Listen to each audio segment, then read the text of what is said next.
ഒരുപാട് നാള് ഷുഗറും പ്രഷറും ഒക്കെ ഉള്ള ആൾക്കാർ, കിഡ്നിക്ക് ഡാമേജ് വരാൻ സാധ്യതയുള്ള ആൾക്കാർ ക്രിയാറ്റിൻ ടെസ്റ്റ് ചെയ്തിട്ട് നമ്മുടെ ഒപ്പിയിൽ വരാറുണ്ടല്ലോ.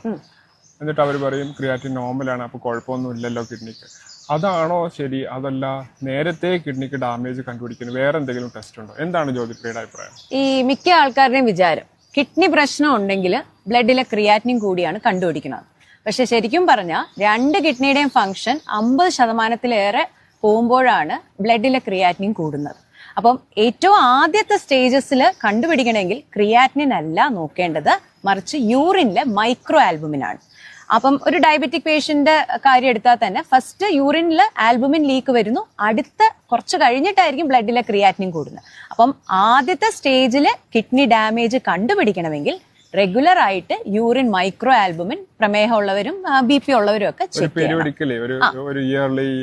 വർഷത്തിലൊരിക്കൽ പ്രമേഹമുള്ള എല്ലാവരും വർഷത്തിലൊരിക്കൽ അവരുടെ യൂറിൻ മൈക്രോ ആൽബുമിൻ നോക്കണം, കിഡ്നിയുടെ ഡാമേജ് ഉണ്ടോ ഇല്ലയോ എന്നറിയാം. ക്രിയാറ്റിനിൻ വരുമ്പോഴത്തേക്ക് ഒരുപാട് ഡാമേജ് ആയി കഴിഞ്ഞിരിക്കും. അപ്പൊ ഏർലി സ്റ്റേജിൽ കണ്ടുപിടിക്കണമെങ്കിൽ യൂറിൻ മൈക്രോ ആൽബുമിൻ നോക്കണം. Okay, correct. Thank you.